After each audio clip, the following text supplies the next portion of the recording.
I'd like to thank you for joining this evening. Great to hear you folks, have so many folks on the call. This is our 2019 award letter webinar. I'm here, Chris Gray, with my associate, Angie. Would you like to say hi, Angie? Hello, everyone. I'm sure many of you know Angie. She does a great job here for us in the office, and she's going to be helping out quite a bit with the award letter process this year. So excited to have her on the call and to help me out to make sure I do everything I need to do.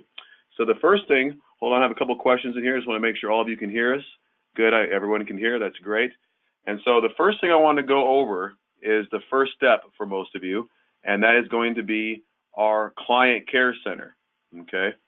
So the Client Care Center, this is the filecollegeinfo.com website. Hopefully all of you have access to this website. If you do not, please reach out to us as soon as possible. For the majority of you, I've been definitely encouraging you to get on this website and be interactive with it. And so the very first tab that we want to click on for this process is the College Organization tab, okay?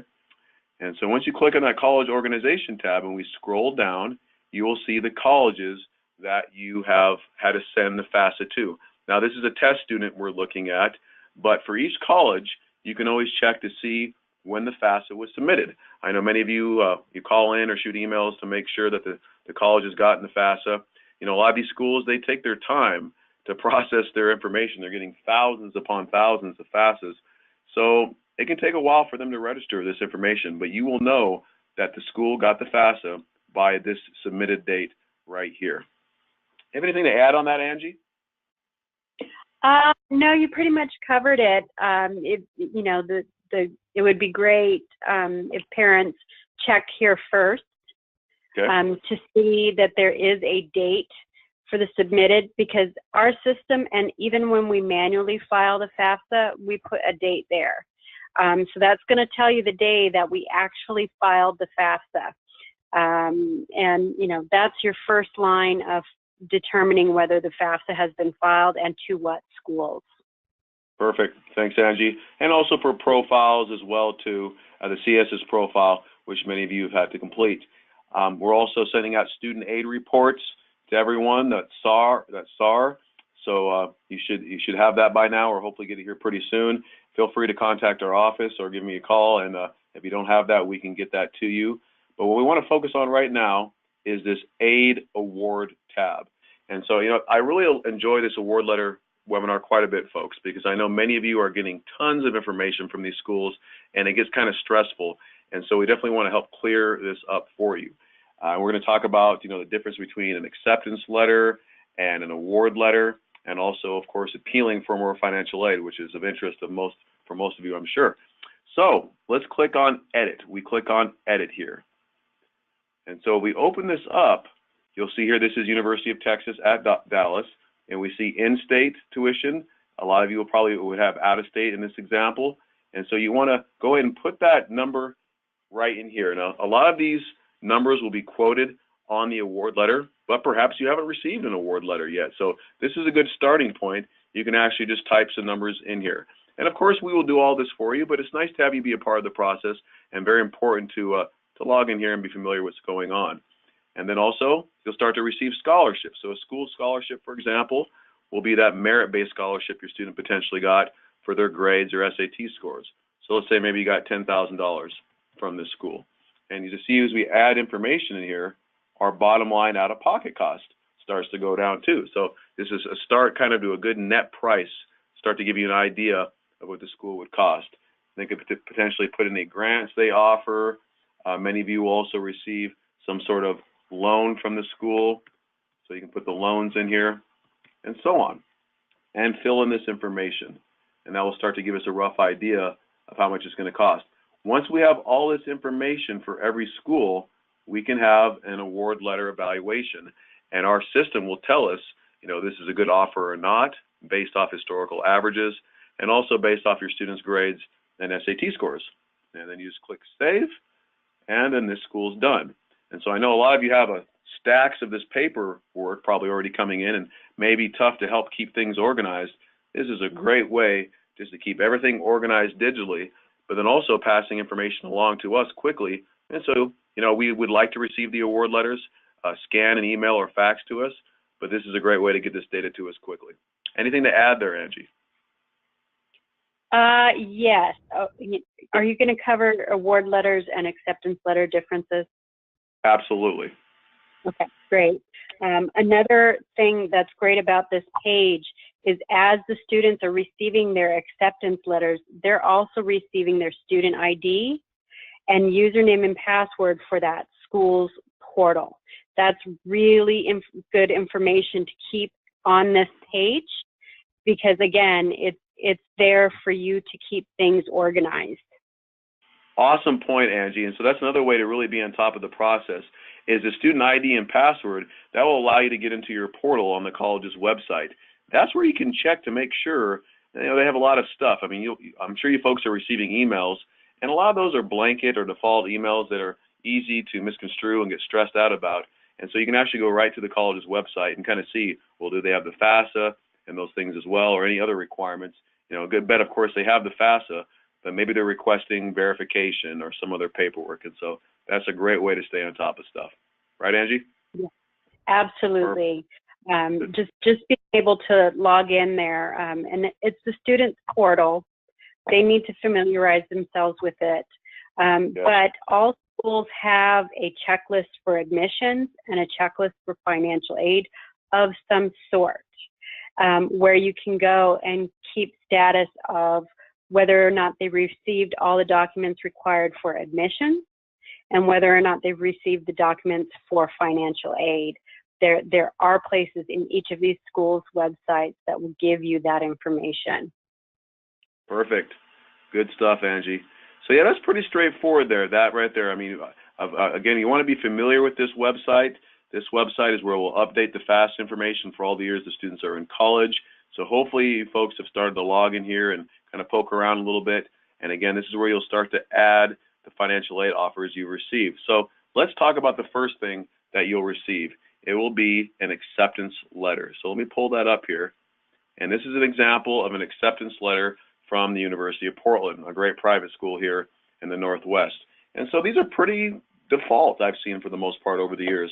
They'll start out with congratulations on being admitted, and because of your excellent academic achievement, we're pleased to offer a scholarship, this $72,000. Notice they lump it all together, everyone, for it to look really big. This is $70,000 over 4 years, or $18,000 per year. So this is a good way to connect with parents, get them excited about going to the college, and also kind of a teaser to offer some financial aid, again, to start to get you excited about going to this college. This is not an award letter. This is just an acceptance letter. But you could potentially even put in maybe $18,000 into that scholarship portion of your client care center to get that information in there ahead of time. Anything to add on this, Angie? Nope, that's good. Perfect. So this is the acceptance letter, not to be confused with an award letter. So this is from Goucher, and you can see way more in depth. They will list out the cost of attendance for the college, listing, of course, tuition and fees, room and board, the direct cost, any indirect costs. And so they will list that out pretty good. The overall cost of attendance at this school is $62,000. And then we go down and start to see your financial aid. And it's amazing how all these award letters are different. I mean, a lot of them have basically the same numbers for the most part, but some of them will list the expected family contribution I've seen before over years. And I don't know, Angie, do you see the EFC on this one? I don't see it anywhere, right? Goucher does not show the EFC, right, which is great because, that can often confuse a parent for their out-of-pocket costs. So, yeah.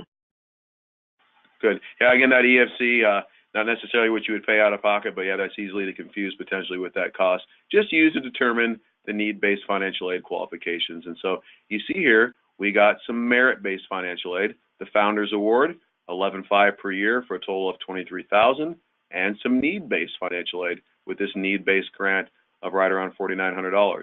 And again, to get need-based financial aid, your EFC has to be lower than the cost of attendance. So we got a total of $27,900 in financial aid from this school. And also it shows some loans too, some subsidized and unsubsidized loans. I know many of you from speaking with you that you're, kind of weary of loans and scared of, and that you should be. But there are good loans and bad loans, and I really like the subsidized loan if we need money. This is kind of a blessing if you qualify for it. You have to have a need. You have to have a need at the college to qualify for a subsidized loan, which means no interest accrues for as long as that loan is going with the college, and even 6 months afterwards until hopefully that student gets a job so they can pay for it. But this student, unfortunately, only received a very small portion in subsidized, and the rest of it was an unsubsidized. And again, financially speaking, folks, I feel that unsubsidized isn't too bad of a deal either. 4% interest rate, roughly. Is that about right, Angie? Yeah, it's about 4.5 or 6 right now. Each year is different, and on the studentaid.gov website, they always have the current rates and information that explains the difference between subsidized and unsubsidized loans. So that is a really great resource on that studentaid.gov website. Okay, good. Yep, so interest rate, always changing, but again, it's deferred, and so no payments will be due until, after the student's out of college. And so if you need money, great place. And they don't let the students get into too much trouble. You see $5,500 here. This will be for the freshman year. And then for sophomore year, it's up to $6,500, I believe, and junior and senior, $7,500. I've also seen some hands raised, folks. If you raise your hand, that lets me know that you have a question. But for interest of getting through this call quickly, we don't want to have everyone talking at the same time. So feel free to write your question into the question pane. And when we're done here, we'll have time for a Q&A session, okay? So this is an award letter. Now, the majority of you have probably started to get acceptance letters, hopefully. But award letters, they come out even as late as February, March. I've even seen some come out as late as April. That's why it's important to get everything done quickly. You're not going to get your award letter until you've jumped through all the school's hoops. And that's why it's important to be on that portal, that student portal with the college, to make sure you have everything they need. And that way you'll get your award letter. Yep. Yeah. Good stuff there. So, after we receive the award letters and we get them all in the system, well, then we can have an award letter evaluation meeting. And so to show you what that is right here. This is our initial award letter evaluation. And you see here we have Seattle University. At the top, you'll see our cost of attendance, everything, and the family's expected family contribution of $3,200, roughly $33,000. And it shows me how much they need, roughly, okay? This family received a scholarship of right around $20,000, which is higher than the historical average. So this must be a good student, which is exciting to see this. Then we see the school grant at $700. Now, these schools don't usually offer a ton of grant money for a family who has a large EFC here, right? They're trying to meet this need as much as possible. That's what they're going to try to do, is meet this need as much as possible. You see this large number here, this $25,000 for school grants? The way to look at that is that's the maximum amount usually of need-based financial aid a family can get. And what I've seen over the years is that usually, at the most, these numbers may come close to this. Not always. It definitely is going to depend on your student, but that's what this number means right here for the most part. So this is a good financial aid offer for the most part. We go down, we take a look here. You see the percentage of need met for this family was 98%. The historical average is 73. Woohoo! That's a good job. Pretty good. And percentage of gift aid was 79% versus 76. So this is a great offer. And we see the out-of-pocket cost of $33,000 without loans about $38,000. Then we take a look and see how the students scored versus the historical averages at the college. So the top students, the top 75th percentile, they're right around 1,300, 1,360. The low end is 1,150. Well, this student got a 1,255, so right in the middle, okay? So what we're shooting for at these schools, we found over the years, is to be 100 points above that average middle. Well, this student wasn't 100 points above the average middle. So this student could have even received a larger scholarship from Seattle University. And I've actually seen scholarships even higher than this from this school, $22,000, even $25,000 for merit. So still a good offer, but could even have been better. And so it's neat, it shows each school and how they did. So this will help you folks really have an apples to apples comparison so we can see how the college did versus the historical averages, and then have a nice table here. And there were only three colleges for this family. That's okay, but I really like to see maybe between 5 and 7. So that really shows the power of our program to really help decipher between these schools and see how the college did. But this is a great situation actually, where we had a good student, and why not go back and argue for more? The worst they can say is no. And this is a big part of what we do for our families, is help them appeal and hopefully get some more financial aid. So we actually had, we went out and did let's see here, an award list here. Here we go. Let me see if I can find it. Oh, I got it right here. One second, everybody. So here's an example of an appeal letter. And so we wrote this for a family, helped them compose it. Angie helps out with that quite a bit, but other members of our staff can assist in this as well too. I mean, nobody knows your student better than you.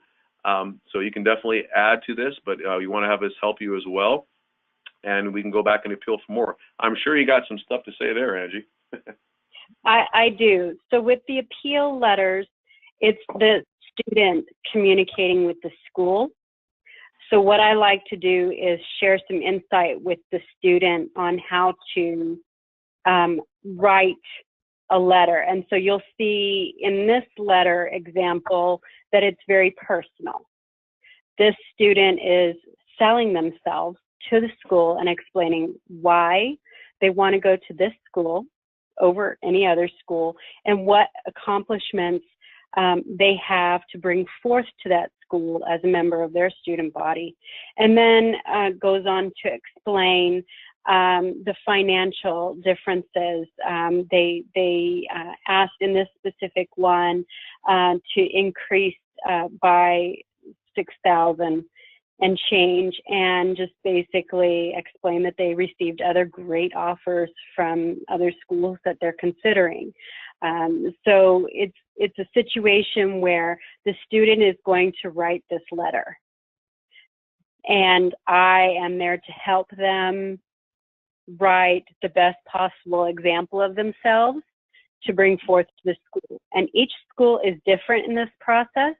So sometimes it takes a little research in advance to make sure that we're requesting this the right way. Sometimes they have forms to fill out instead of a letter.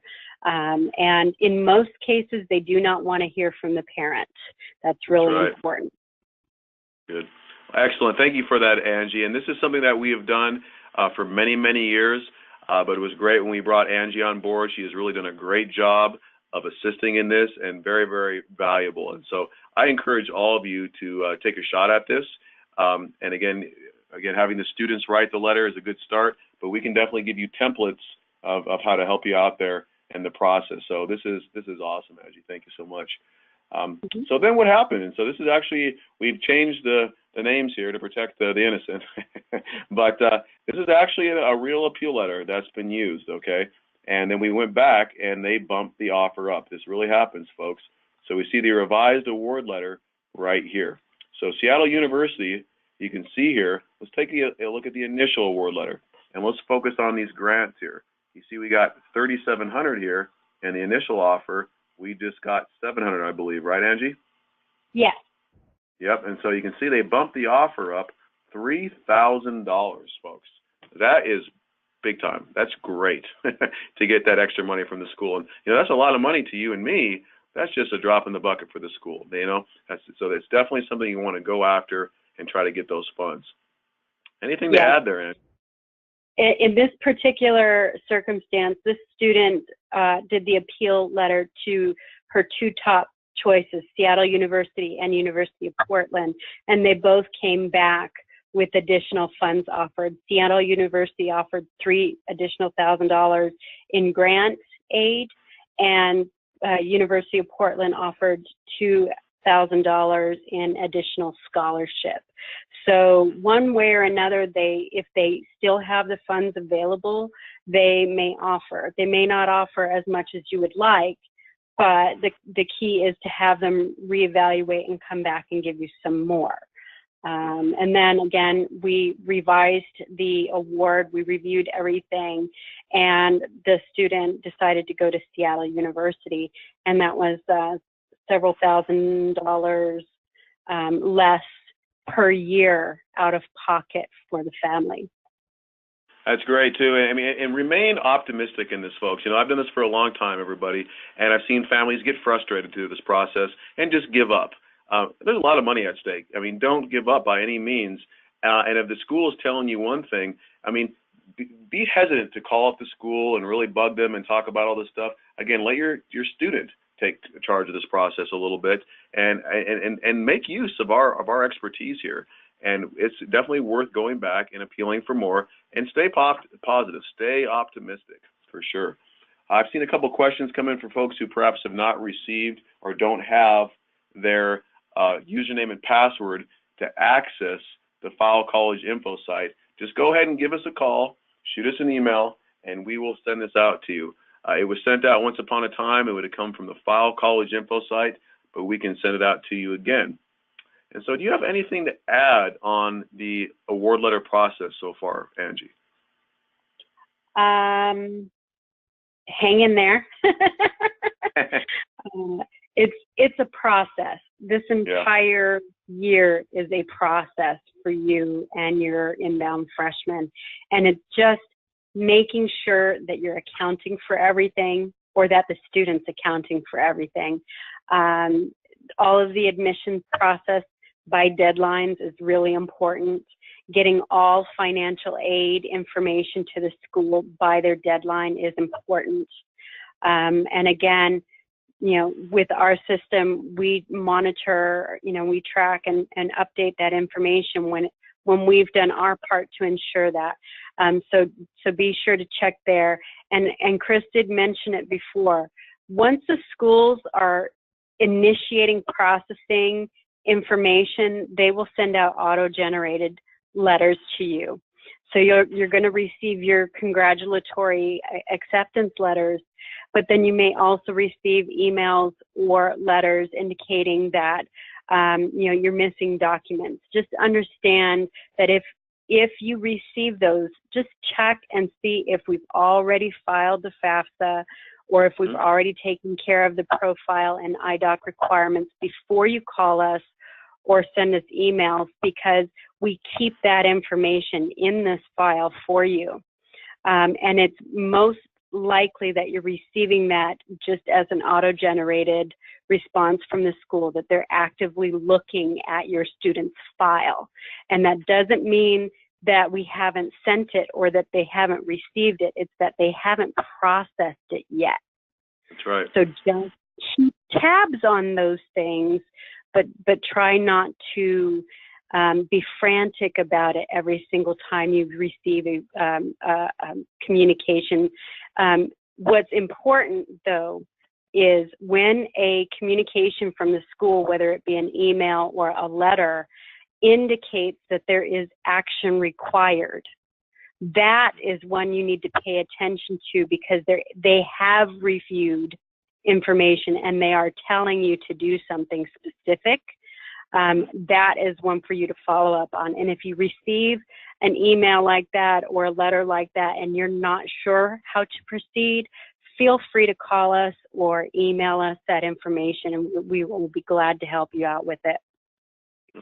Great information, Angie. Yeah, and so again, that's going to really start happening for a lot of you folks right now. We're still early in the game, believe it or not, and the schools are processing stuff right now, and they'll start to send out these action required stuff between now and February, and up and all the way up until May 1st, when it's National Decision Day. So I've seen some of you have joined late, so just kind of give you an overview. Again, this is a pretty straightforward webinar we're having here tonight.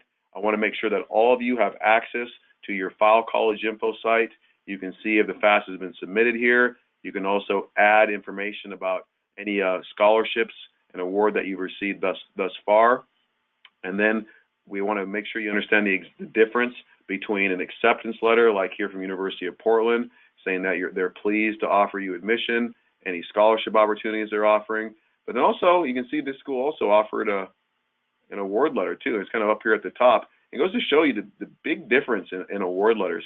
Here's one from University of Portland, pretty straightforward for an award letter. Not a lot going on here. Pretty straightforward, showing the gift aid and the loans and some payment options. But take a look at Goucher here. I mean, they got all kinds of stuff going on. So these award letters are quite a bit different from school to school. Once we have all these again, folks, we can start to have an evaluation. Make sure we don't want to really have this meeting with you until we have all the awards you want to take a look at. There's no point for us having meetings here and there, here and there. We want to have it all together. And I saw a question for many of you, a common question, which I'm glad to see it multiple times because I know it's a concern. What's the difference between a scholarship and a grant? Well, by definition, a scholarship is usually based just off of merit, grades, SAT scores, music, athletics, those kind of things. And the grants are based off of need most of the time. That's how it mostly is. But I've seen that not always be the case, right, Angie? On rare occasion, a school will offer grant money instead of scholarship money for whatever reason, and it's likely just how they've received their funds, what kind of pot of money it is in order to turn it around and offer it to you. That's right. They can call it whatever they want, folks. You know, again, like Seattle University here, we got $700 in grants. We went back and appealed, and they raised it by $3,000. And the family definitely had the need too. So again, this school just went off the charts. I mean, they went to 109% met of their need for a student that wasn't even 100 points above the average for SAT scores. I mean, this is an awesome example for sure. Okay. All right. So let me see here. Do we have any questions at all? I see a couple questions, but not a lot. And so we've done a pretty good job. I can see here, what's the difference between a scholarship and a grant? All right. Hold on one second, folks. I'll be right back. Hey. All right, I'm back. Had some cleaning guys out there vacuuming. So I'm back. So I don't see a lot of questions that have come in. If you have questions, feel free to reach out to us at any time, and we can continue to help with this. And if we don't have any more questions, we'll probably wrap it up here. We will be able to save this webinar, and it'll be on our website here, I'd say in about a week at the latest, and you'll be able to log into our website. Let me show everybody our website so they know where that's at. It's www.grossmancollegefunding.com. All right, here's our website right here. And so if you log on to our website, you'll be able to click on to our college funding media right here. And the password is Grossman, capital GROSSMAN, and you'll be able to see all of the webinars that we've done in the past. From some of you who are excited to continue to learn about this information before our new webinar is up, we actually have it from last year, okay? So you can actually go and take a look at our the webinar from last year if you'd like. And here it goes right here. So I see another question that came in. Let me take a look at that. All right. Very good. So let's take a look here. Can I go down the list here? Scholarships and grants.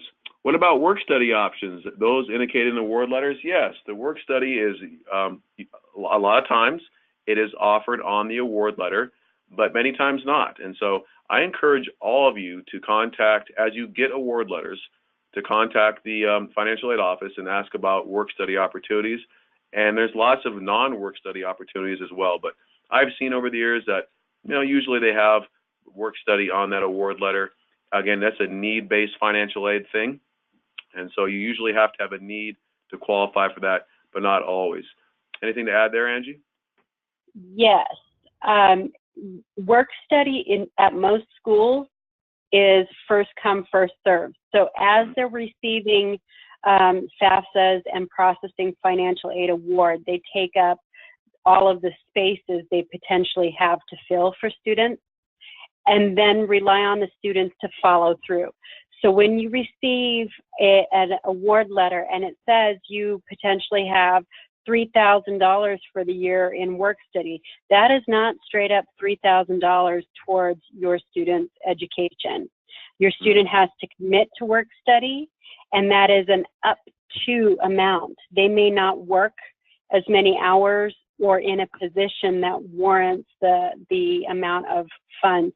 So it's the potential to earn that much money in that school year. So please keep that in mind. It is not a grant or a loan. It is handled completely differently. And in many schools, you have to actually apply or accept the work-study opportunity separately from the application or financial aid process. So it's always a rule of thumb that the student understand how they are to actually sign up and commit to that work-study opportunity. Excellent, great. I see another question that how do you tell if a grant is going to be given year after year or not? Excellent question. So again, a grant is based off of your EFC and the need at a college in most cases. So as long as your EFC doesn't go up astronomically, and I'd say it'd have to go up it could go up a little bit. You could start to lose on some of those need-based financial aids, those grants and those work-study programs, subsidized loans. So the grant can definitely change, and that's a great question to go right to the financial aid office and ask too, hey, if my EFC stays the same throughout all 4 years, can I still count on this grant? And over my years, I've done this for 10 years, I've seen it stay consistent for families whose EFC has not gone up too much. Anything to add there, Angie? Yes, and of course that's associated with your income and assets each year for the household, as well as the student's income and assets. That's right. And yes, you do have to file the FAFSA each year to qualify for financial aid.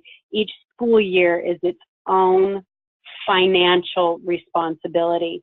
So while the merit-based awards are often given for the 4-year duration, they still have requirements that you have to meet as a student.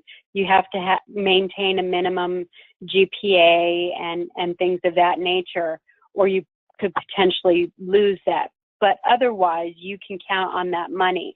The award of that will tell you whether it's for 1 year or for all 4 years.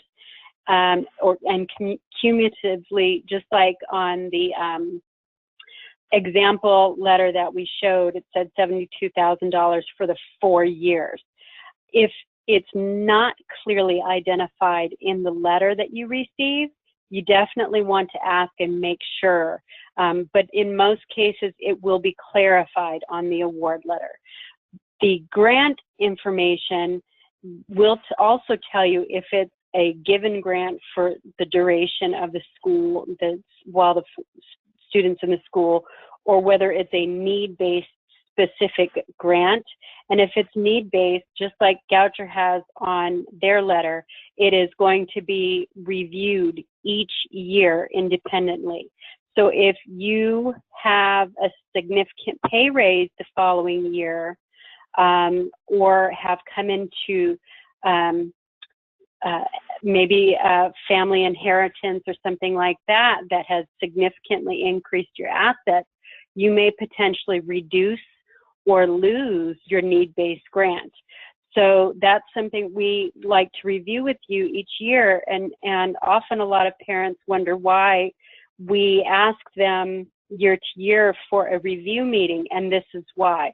We want to make sure that everything is still okay, and if not, if there is any significant change, we want to make sure you're prepared and understand how it's going to impact you from year to year. So please keep that in mind. This is not a once and done situation for you or your student. It is every single year that they're in school. Excellent, excellent. So that's very good to point out, Angie. And again, yeah, if that happened to your family, make sure you contact us and we can take a look at strategies. Don't want to have any big surprises. I mean, college costs could significantly go up and could potentially even go down if we look at options that, maybe moving assets around and those type of things. So see some other great questions here. Can you still go back and ask for more merit money if your EFC is above the cost at the school? So good to remember, everyone, that the EFC, or the expected family contribution, is used to determine need-based financial aid. So if your EFC is higher than the cost at the school, no worries about merit-based money. The merit-based is based off of income, off of grades, SAT scores, and merit-based activities. And so you can definitely still go back and ask for more merit-based money if your EFC is higher than the cost of attendance. Difference between the two types of loans. Well, there's lots of loans, but I think the main ones you're referring to are subsidized and unsubsidized. Again, a loan that is subsidized means no interest accrues as long as your student is in college.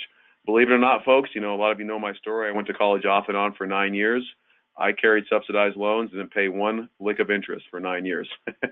So it was pretty neat. I think they might even change some rules because of me. But yeah, and the unsubsidized loan, it starts to accrue interest right away. Both loans are deferred, though, which means no payments are due until your kids are out of college. How often do you see appeal letters be successful? This is a great question, Angie. And any commonalities to the successful ones? You want to address that one? This is my third year assisting students with appeal letters, and I'd say 90% of the students that do utilize that option receive a positive response back from the school. Now, sometimes we're only referring to about $500 difference, but in other times we've gotten $7,500 and $10,000 difference by going back and asking them to revisit. It gets harder and harder as you get closer to that May 1st deadline. And it really does depend on the student and what they have to bring forth, whether we're referring to a merit-based situation or a need-based situation. There are things to address, and there's also circumstances where it's the household finances that are being addressed. For instance, a parent that may have had to cash out a retirement fund because the prior year, but that's not income in the household to rely on, that can be revisited. You might have a higher EFC than you really should have because of a one-off circumstance or a change of circumstance in that year. So those are things that are also warrant for appeal. So it just depends on the circumstance, but in most cases, there's valid reason to ask for more money. It's very rare that a school doesn't have more money to offer you, and state schools, they don't have money to offer you for merit-based aid other than what they specify on their website, and they usually have guidelines as to who receives merit-based. So they'll tell you the scores and the GPA that they're looking for that dollar amount. Usually, you're not going to get more from a state school than what they have specified. Need-based, possibly, depending on the circumstances. Private schools, you absolutely have the opportunity to negotiate. And so this is a 100% case-by-case basis. And not everybody is going to have a circumstance that they can utilize. So, just because you're receiving this information doesn't mean you just everybody should go out and, because you may very well have received the best possible award package, and that's part of the evaluation that we do with you is we help identify if there's room for improvement or not. And if so, take the time. Ensure that your student takes the time to follow through on that, because like I said before, they don't want to hear from the parent. They want to hear from the student.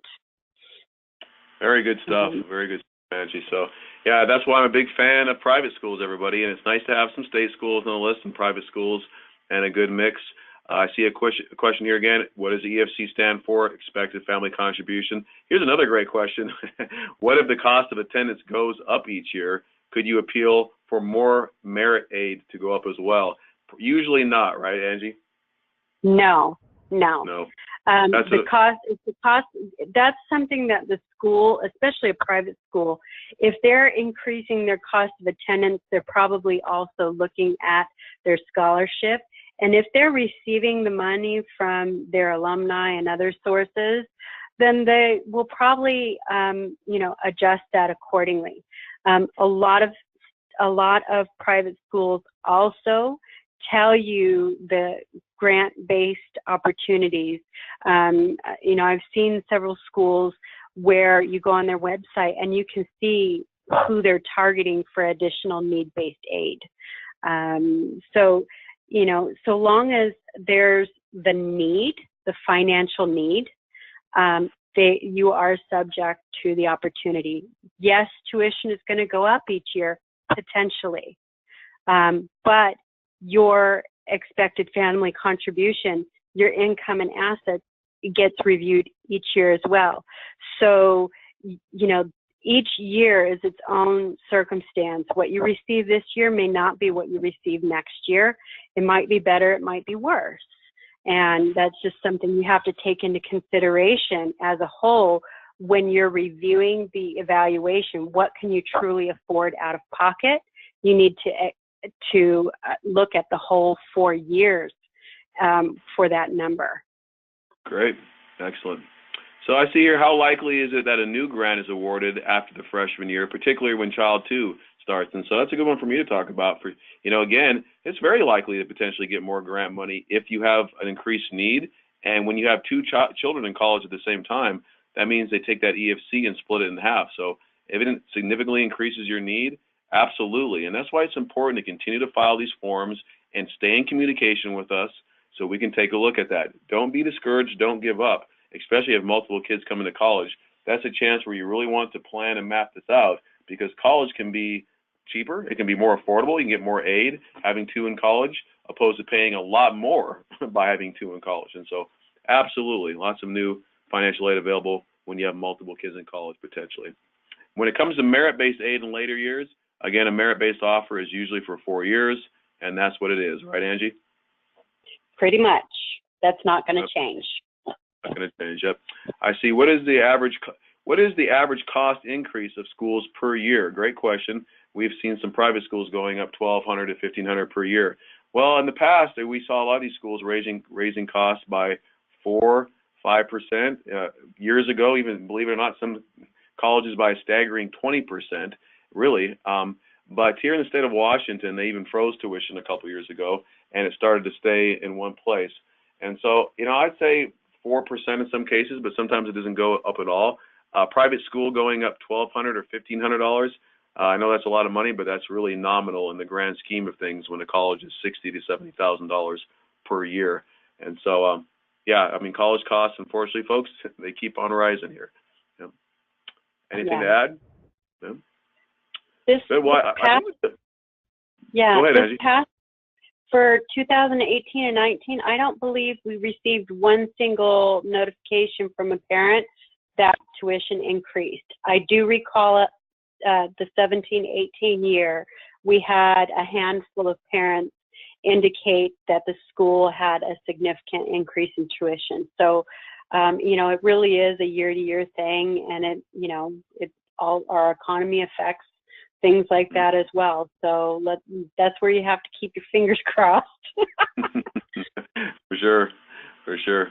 Well, excellent webinar, so folks. I think we've gone through most of the questions. If I don't see any others come here in the next couple of minutes, I think we're going to wrap it up. I'd like to thank all of you so much for joining us this evening. We had a lot of people show up. This is great. Again, this is really one of the most important parts of the process and can also be the most stressful. I mean, you have to make a very expensive financial decision. Make use of our assistance. Make sure to keep us in the loop. I talk to a lot of you, I find, and you've kind of kept us out of the loop. Please send over the award letters, the acceptance letters. Let us know what's going on, and we will be setting up a lot of award letter meetings here in February, March, April to help you folks out before that May 1st deadline.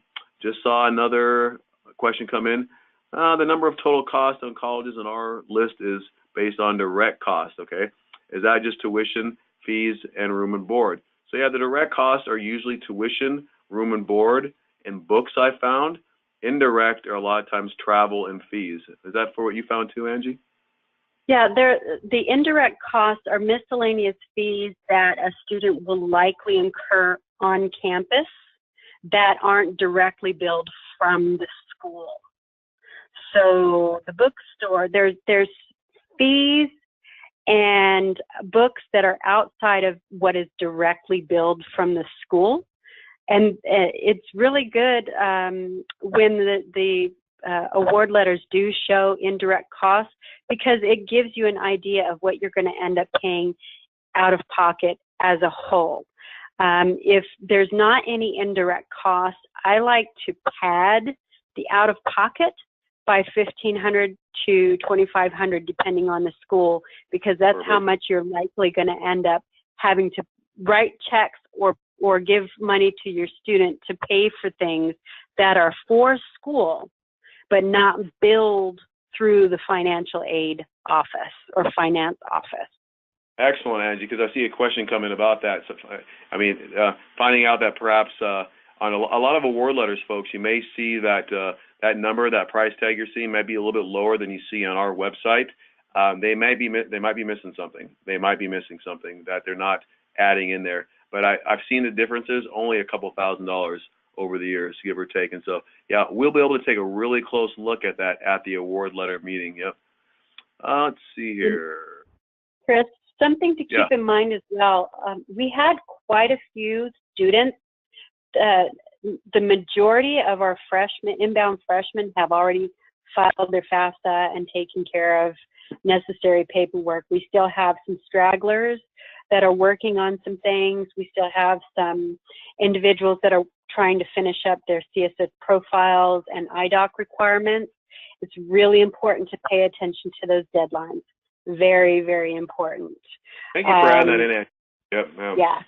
Yeah, because that's kept me pretty busy these last several weeks, and I have a lot more. We have a January 15th deadline coming up, February 1st, and February 15th.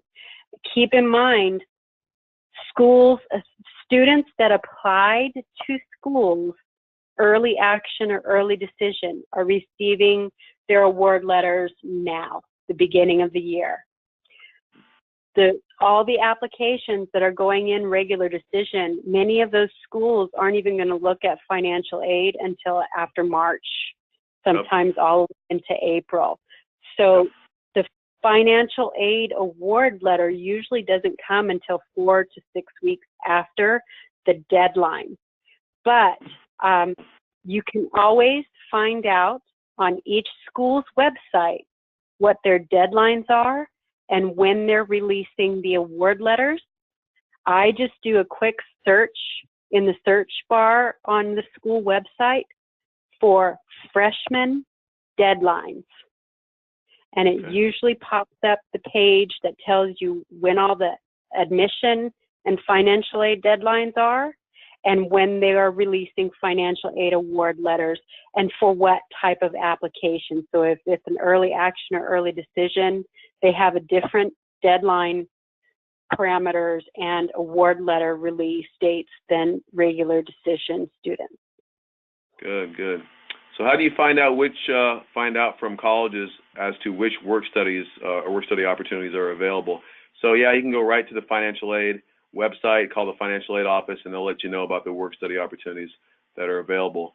Is there a different timetable when applying to schools in Canada? Well, yeah, that can be tough. I've seen that Canada does honor our FAFSA for many schools, and they do take a look at least the student loan portion. Do you have anything to add about Canada schools, Angie? Not really. If they will do on their website whether or not they accept FAFSA and what they will take from it. So they're pretty much looking to see if you're eligible for the student loans, if you're eligible for Pell Grant as well. And of course, those are students with the most financial need. But other than that, they're not looking for need-based aid as far as FAFSA is concerned. They don't honor need-based aid the same way we do, and they are pretty clear on what they consider and if there is any loan process or anything like that through the school. They will also very clearly identify if there's any merit-based awards available and how to obtain them. Good, good. I had a question here. Do you have any examples of appeal letters on your website? So that's kind of proprietary to us. It's something we take care of. I mean, anyone can, of course, compose a letter, but the stuff we work on, we kind of keep it in-house here. But if you know, you can give us a call, and we can help out with that, and we can send something over. Right, Angie?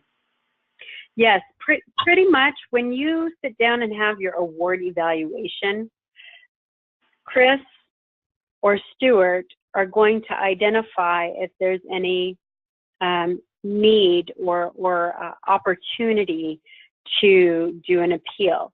And at that point in time, you'll be following up with me, contacting me to work with you, because a lot of times it's looking at each individual school to see what they require. And we only want to do that for your top 1 or 2 schools. We do not want to do it for the entire list of schools. You only want to do something like that for the schools that you are truly intending to make a commitment to, because as you're asking for more money, somebody else is going without that money. So it's really key to just focus that part of the process on the top 1 or 2 schools that your student is considering. And then it's a case-by-case situation. So we have to look at what the school offered, where they're falling short, whether it's a merit situation or a need-based aid situation, and what the circumstances are, because then the letter has to be tailored according to that. Or if they don't accept a letter, what do they accept? Some of them have online requests.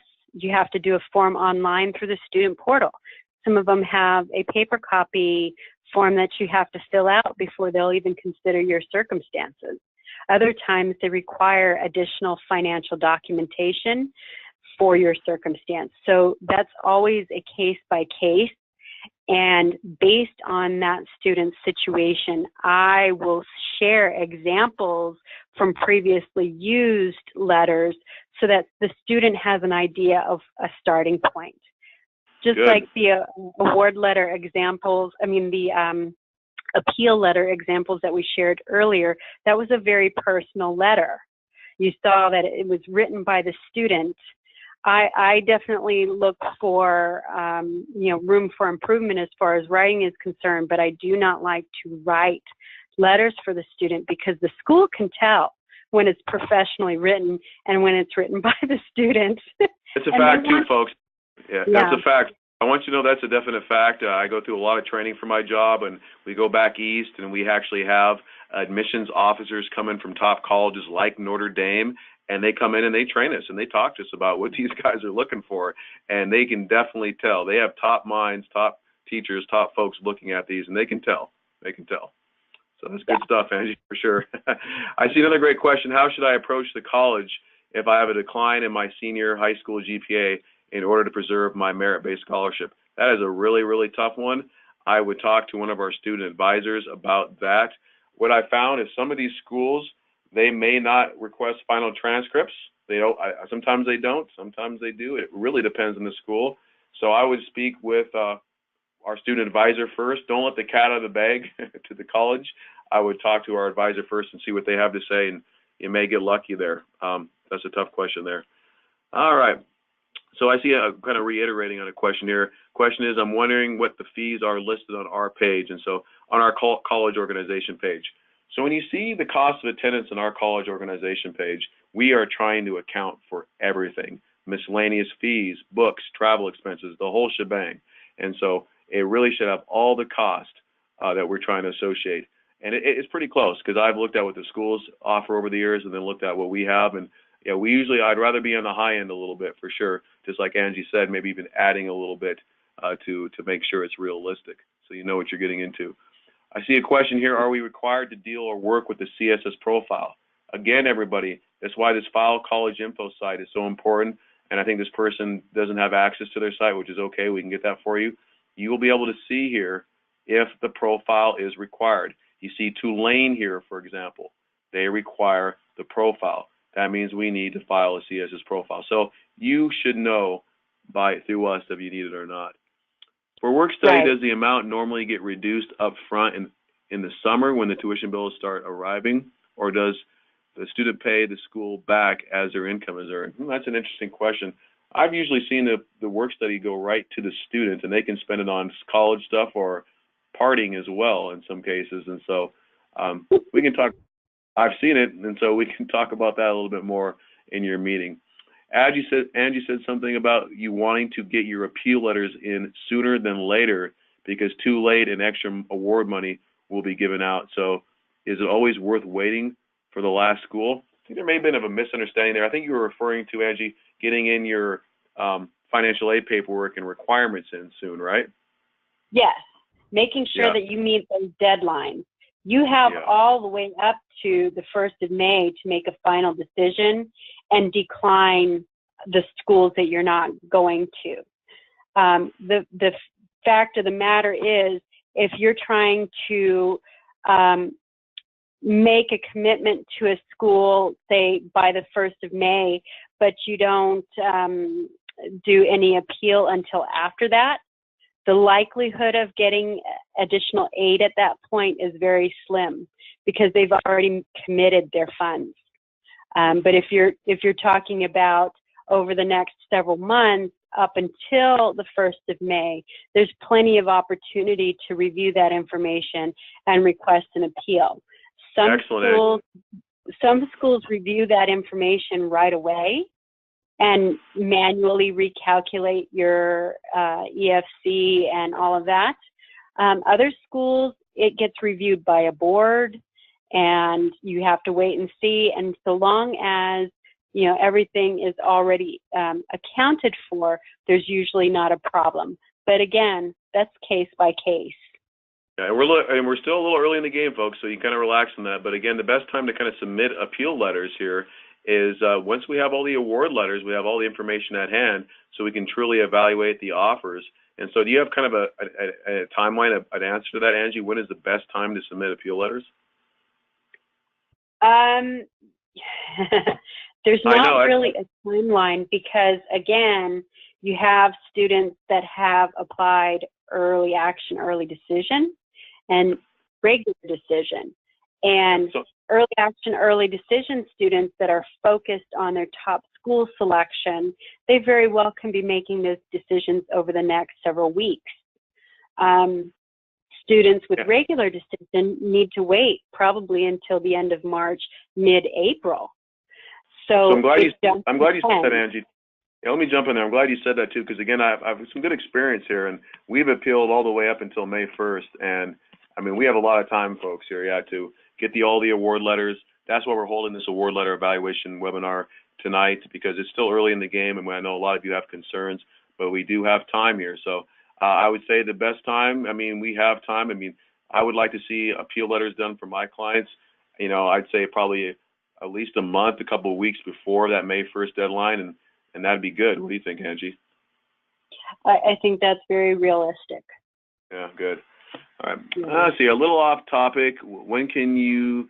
What do you have to say about putting down deposits on your top 2 schools and securing housing? Does that have any bearing on appeal letters? Great question. I love this question because I know how these schools operate. I've learned from experience here.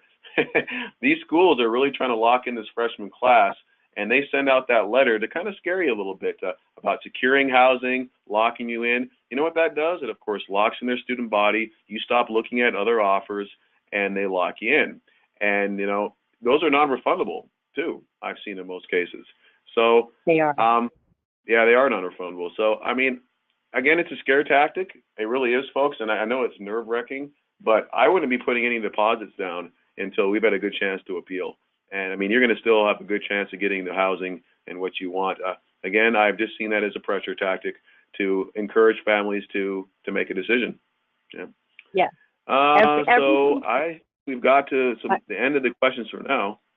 Go ahead, Angie. You have something to say? Add?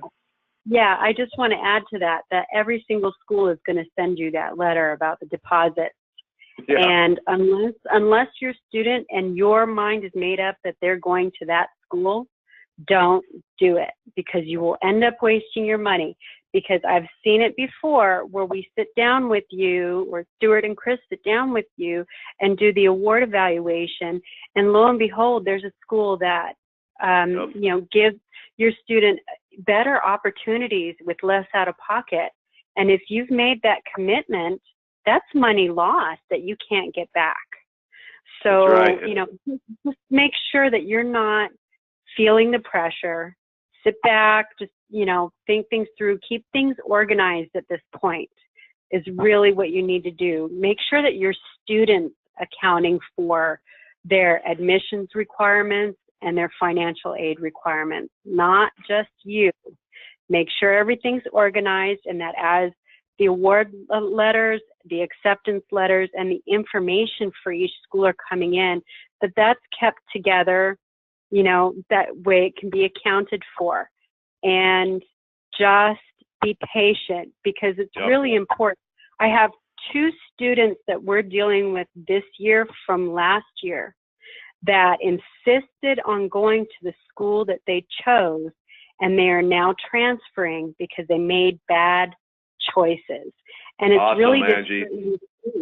Because in one case specifically, we did the appeal letters, and they still chose that school, and they're now looking for new schools. You don't get merit-based aid as a transfer. Yep, very rare. It can happen, but extremely rare. Awesome point, Angie. And that's why I encourage all of you to have this award evaluation meeting with us before you really start making decisions. I mean, there's a lot of work that has gone into these award evaluations that you see on our screen. Top college minds across the country have added to this database so we can see what's going on with average scholarships and SAT scores and the percentage of need met. This is going to help your family really make a good decision, being able to see this all laid out and really, you know, take a look at it and try to make that right choice. So hopefully you're not transferring schools, which is extremely expensive sometimes and can add to the time in college. And again, you folks are seeing these numbers here. If you add a year or 2 of college, if we can keep you away from that, it could save you $60,000 really easy. So excellent point, Angie. Yeah. All right. And for the award evaluation meetings, make sure that you're scheduling those after you're anticipating receiving all the award letters that you want to consider. If you have schools, because we have quite a few students that had a lot of schools beyond 10 schools on their list. And if you've received all of the awards that you're going to consider, you know, feel free to schedule the award meeting. But if you're holding out for receiving that information from specific schools that you truly want to consider, please hold off on scheduling your appointment, or make sure that you schedule it far enough out that you've received that information, because the award letter is going to give you your whole picture and the most accurate data for us to analyze for you. So I see a question here too that you know, the info we're taking a look at here with all the different award letters, is this something that you can only access once all the award letters are offered? You know, we can run this at any time, folks, on the schools. But again, I mean, if everybody did that, it'd make a ton of work for us. We would really like to have all your award letters together before we run this report. We really would. But if it's really that serious, we can run it quickly, and you can take a look at one school, maybe 2 schools. But I would really ask all of you, I'd love to have all the award letters together of all the schools that are being considered. Now may be a time to start maybe weeding through some of those. I know Angie's talked about some of you who went over 10. I've warned many of you about that. There should be no reason to go over 10. My apologies for biting you a little bit there, but that's a lot of schools, a lot of work, a lot of evaluations. It makes it very difficult for you to make a decision. So we should be able to start to narrow down to about 5 or 7 or under 10. So once you have that top list, send that to us, and we will do the award evaluation meeting for you. And for some of you, if it's really that serious, I can run this support report to kind of show you where it stands. Now, the Merit Max report that we've done for a lot of you, that is the same information here. and we can kind of see what you can expect in merit-based offers based off of Merit Max in many cases, and need-based too. So we can maybe go back and review that before we actually compile the award letter evaluation. Yeah. Good stuff, everyone. This is one of our best calls. It's gone the longest. Lots of questions. Keep them coming in if possible. We'll probably go here for a couple more minutes if nothing else comes up. All right. So again, this is kind of the midway point. You know, it's I believe today is Wednesday. I work so much it's hard to remember what day it is, but it is Wednesday, and this is kind of, you know, the hump week, right? The hump day of the week, and this is kind of the hump period of the award letter process. And so we're kind of in the middle here. We've received all of the stuff for the most part. We've done essay, we've done FAFSAs and CSS profiles and applications, and now have started to receive award letters in. But we have to wait for all of them to make a choice. And also, a lot of the schools probably haven't even got out that information to you folks yet. So it's just getting, you know, just kind of right here in the middle. It's kind of we're at the top of the mountain. It's going to be downhill from here, hopefully, for a lot of you. Yeah. So what is your opinion? Oh, go ahead, Angie. I just wanted to reiterate that you can find out when those award letters are coming out by doing a search on each school's website. Right. Type in freshman deadlines, and that information will come up for you. I see a great question here that talks about applying for external scholarships. Hey, if you have all the stuff done and you're at the process where your student is maybe kind of twiddling their thumbs, absolutely. You can start applying for external scholarships, external. I would start first on the college's website. Just by applying to the school, it puts you in the running for the majority of scholarships, but not all. There are other ones as well, too. So check there first, because that'll be the best chance of getting money and the most money, and then go out to privately funded scholarships, I call them. Keep it local first and see what you can get there. Remember, those only comprise about 3.4% of all the aid that students receive. So that's the last on the list, kind of the icing on the cake to go after those extra monies. Yes, and definitely, Chris, definitely, students and parents need to go on each school's website and see what additional scholarships they have to offer, because they will tell you which merit-based scholarships are being offered just through the application process. But there's usually information that you have to look for on the scholarship page that'll indicate you know, alumni and other local scholarship opportunities that are connected to that school. Usually there's a deadline. Usually there's some kind of application, minimum requirements to be met, and an essay of some sort. So that's in addition to the application process. And that's always, you go to the school website, look at scholarship opportunities. It's usually in the financial aid section of the website. But as Chris said, that's your best resource for external scholarships is right there. And some schools don't even offer those scholarships until after the school year has begun. So that's where you need to look for that resource information. And then also FastWeb and washboard.org are two great resources for external scholarship opportunities. Yep, and FastWeb is for everyone in the country. Washboard, folks, that's just for people here in Washington. So again, you can check with your state higher education board for some of those other scholarships potentially in your state that are external. College visits. I see a question here about college visits and any recommendations. Our student advisors are a wealth of information there, but I've also learned a lot from them myself over the years. And to kind of make sure it's a good fit for your student, I would say you want to make sure that college classes are in session and you actually go on a supervised or a guided tour. And a lot of those can happen over spring break is a good time. That makes sure that they'll really show you everything and all the high points at the university. And it'll give you a good feel. I talk to so many parents, they say, oh, that was just an awesome tour, we loved it. Or the tour was awful, this school is no good. So I'd please talk to our student advisors. That's why we hired those folks. They have a ton of expertise there. But I would say spring break is a great time to go there and make sure it's a tour, it's a guided tour, so you can hit all the spots. Another thing in regards to that is if you are planning to go on a campus visit, ask if there is opportunity to receive any kind of tuition assistance for that.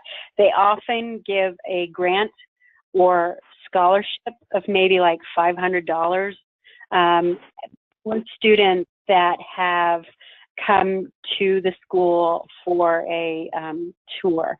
But you, in most cases, you do have to ask around for that. So great point, Angela. Matt, make sure that you ask that question. That's right. That is an awesome point. Many of these schools offer $500 or even $1,000. WSU, for example, they offer a $1,000 scholarship for just visiting the campus. So I would look into that first, because that can maybe help, you know, decide on which schools you want to visit, right? I mean, $500, $1,000, that's a lot of money. So that's an awesome point, Angie. Thanks. Let's see here. We're still going. Yep. So schools are offering money to visit before a certain deadline. So that's great. All right. Well, I think we've come to an excellent point tonight, folks. Thank you so much for all the questions. That really helps people out, because I'm sure they have similar questions. And keep them coming in. Everyone has my email. It's chrisg@crossmancollegefunding.com. And I'm sure a lot of you have Angie's email as well, too. If not, we can get that to you. And keep the questions coming in. The most important thing for all of you right now is to keep us in the loop and send over those award letters, and even those acceptance letters too, and to get on to the students portal once they've been accepted, to make sure all your ducks are in the row to get your award letter. Okay. Well, for myself, I'd like to thank everyone so much for joining, and also thank you so much, Angie, for all your great input. You're welcome. And we will have this up on our website here within a week. Everyone have an excellent evening. Good luck, and we'll talk to you soon. Bye-bye. Bye, everyone.